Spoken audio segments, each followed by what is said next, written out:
ànd ak nga xam ne moo di El Hadj Mansour mu ñëw ñu suñu. prévenir laa foofu mën a faj. maanaam dana la fàggul. ba xëy na du la dal. prévention quoi. prévention parce que dindil na la cholestérol bi. waaw. kon sidit yaa ngi baax. kon yow diabète ak tension sori na la. dindil na la graisse bi. poids bi wàññeeku na. defal na muscle yaram bi xol bi gën a am doole kon mën ngaa jàpp ni ku koy jël à long terme di def nag des activités physiques. moom dafa am acide hyaluronique. am na acide citrique.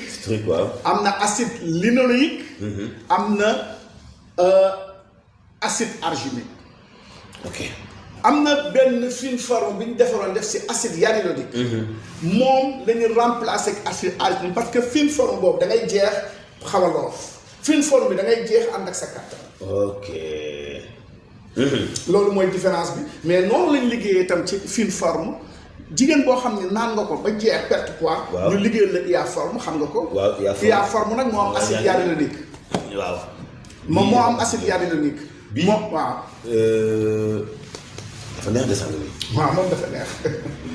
moom baax na ci mag sax de. baax na ci mag. baax na ci diabétique. baax na ci ku amul kàttan baax na ci kuy def sport waaye li mu gën a baax mooy acide hyaluronique bi ci nekk mës naa la ko wax yàgg na. waaw ma ne la acide hyaluronique soo demee jigéen ñi dañuy dem ci dëkk tubaab yi fay 5000 euros 5000 euros mat na 3 millions wala ëpp na ko. pour ñu piqûre leen ko. pour ñu piqûre leen ko seen fes yi te bu ñu leen ko piqûree at ak genn wàll bu ne. dañ koy defaat dañuy demaat ñu piqûraat leen ko bu yàggee itam mën na indi cancer ci fes yi moo tax léegi nga gis jigéen ñoo xam ne seeni fes day am cancer. mu ne kay mu nekk lu doy waar bu ñu war doomu takk mu kii leen parce que acide hyaluronique macrolane lañ leen di piqûre kii nag acide hyaluronique naturel la. léegi nag kii mën nga ko piqûre ci ñetti fan mu am volume parce que dafa am viscoélasticité garab bi damay wax ñu bëri ñu koy jël du dalay pataaloo. lenn rek lay def mooy acide hyaluronique bi dafa baax ci peau bi ci der bi nga xam ne moo nekk ci fes yi tey dundee acide hyaluronique am viscoélasticité di gën a mën a tawee ko jox nit ki appétit bu ko defee mu jox ko. ay forme yu rafet kon mag bu néew doole sax baax na ci moom. effectivement mag bu néew doole parce que day renforcer système immunitaire bi renforcer système yaram bi nga xam ni dafay tax nit ki du gaaw a feebar muy système immunitaire ak système nerveux. même jigéen boo xam ne aussi dafay nàmpal te xëy na amul soow. waxoon naa la ko bi dafa am na acide palmitique te waxoon naa la ci wàllu nàmpal tey bu ko nit ki di utiliser tey nàmpal te amul soow dana tax buy nàmpal doomam mu gis ni loolu jigéen ñi bëri wax na su may nàmpal su may naan garab bi yaram a taxoon waaye sama soow mi su ma génnee sax damay yàqamti ñëwaat ndax sama doom ji mu nàmpul nangam ak nangam donc IA forme moo ngi noonu soo jëlee fine forme dégraissé biir bi jël IA forme pour forme bi mais juste rek moom dafay yokk rondeur taaru jigéen waaye nekkul yaram boo xam ne rek da ngay di tol rek ne pataaloo déedéet kooku moom amul ci lu naturel am na mais ci beneen façon. alors sang bi lii base bi doon suñu ay céréales.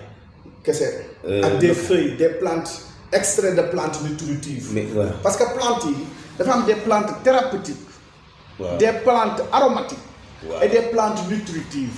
dafa am gàncax goo xam ne dafa bëri ferñeent ci dund. waaw. am gàncax goo xam dafa bëri ferñeent ay antioxydants ay polyphénol. pour wér-gu-yaram. am garab goo xam ne dafa aromatique maanaam xet gu neex guy fajaale la amee. muy ñett kii nag plante yi ñu jël nekkul des plantes thérapeutiques yoo xam ne dafay faj. waaye ay plantes nutritives la maanaam ay garab yoo xam dafa am ay vitamines complexe B. am acide hyaluronique naturel yooyu la ñu xool parce que tey di nga gis kenn ku ne la garab sàngam day maye yaram attention garab googu bu dee dafa riche en polyphénol. en antioxydant kooku maye yaram tax ko jóg ak garab xob yoo xam ni waxoon naa la ko ca mbul waaw celtis waxoon naa la ko ca dóobaani waaw yooyu garab yoo xam ne xob ya xëy na dana faj leneen mais c'est nutritif maanaam ci wàllu dund ci wàllu lekk ak naan tey jii mbul mënoon nga ko jël ci sa salade waaw nga marinaat ko di ko lekk moo tax ñuy wax ni garab plante moo tax la phytothérapie dafa wuuteeg médecine traditionnelle waaw. moo tax cabinet biokénéa dañuy insister c'est la phytothérapie. dañuy fexe ba li ngay lekk mu nekk garab ci yow. mu di la faj. c'est important. kii dafay dolli rek lay manqué ca yaram ba. waaw ba nit ki ñàkk am forme ñu dolli ko. kii dafay dolli ca yaram ba lay tax nit ki am muscle yu baax waaye.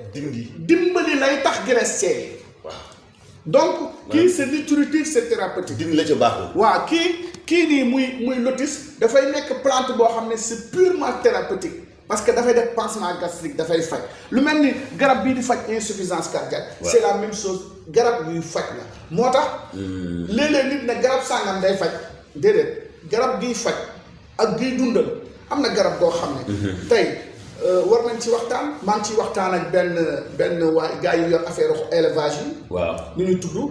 éleveur te non ñoom ñooy piquer les éleveurs. vétérinaire waaw ma koy wax ne ko il faut ñu liggéey ay plante yoo xam ne jur gi yow da nga bëgg jur. te man ci projet bi. waaw dañuy mën a defar leen rakkal maanaam xeetu.